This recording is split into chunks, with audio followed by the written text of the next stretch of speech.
အုံနောက်ကိုဖျက်တောက်ခံလိုက်ရတဲ့လူတစ်ယောက်ဟာဆက်ပြီးမရှင်သန်နိုင်သလိုပါပဲကနောင်မင်းသားကြီးမရှိတော့တဲ့မြန်မာနိုင်ငံဟာလည်းတဖြည်းဖြည်းအားနည်းလာပါတော့တယ်မင်းသားကြီးလွတ်ကြံခံရပြီးနောက်သူစတင်ခဲ့တဲ့စက်မှုတော်လှန်ရေးဟာရှေ့ဆက်မတိုးနိုင်ပဲတန့်သွားရပါတယ်မင်းသားကြီးစီလွတ်ခဲ့တဲ့ပညာတော်တင်တွေဟာနိုင်ငံရခြားကနေပြန်လာတဲ့အခါသူတို့ကိုအားပေးမဲ့သူအလော့ကင်ဖန်တီးပေးမဲ့သူမရှိတော့ပါဘူးခင်မီစက်ယုံကြီးတွေဟာလည်းဆက်စီမရှိပြုတ်ပြမဲ့သူမရှိပဲတန်ရေးတက်ကုန်ပါတယ်မြန်မာနိုင်ငံဟာစက်မှုနိုင်ငံဖြစ်ဖို့ခြေလန်းတလန်းအလိုမှာတင်နောက်ပြန်ဆွဲခံလိုက်ရတာပါမင်းတို့မင်းကြီးဟာညီတော်ကိုဆုံးရှုံးလိုက်ရတဲ့စိတ်မကောင်းမှုကြောင့်ကျမ်းမာရေးချို့ယွင်းလာပါတယ်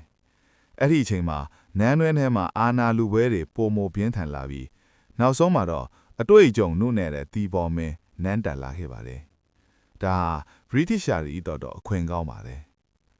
ကနောင်မင်းသားကြီးသာရှိနေရင်အင်္ဂလိပ်တွေကိုခင်မီလက်နက်တွေနဲ့တောင့်ပြန်နိုင်မှာဖြစ်ပေမယ့်အခုတော့မြန်မာတပ်မတော်ဟာအားနည်းနေပါပြီ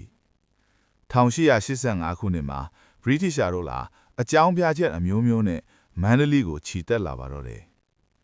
British ရှာတွေမန္တလေးကိုသိမ်းပိုက်တဲ့အခါကနောင်မင်းသားကြီးတည်ဆောက်ခဲ့တဲ့စက်ယုံတွေကိုဘာလုပ်ခဲ့ကြသလဲမြမနောက်ဆုံးပြီးရင်တီပေါ်မင်းရဲ့နန်းကျဲကန်းကဘလောက်ထိရင်နာစရာကောင်းတယ်လဲ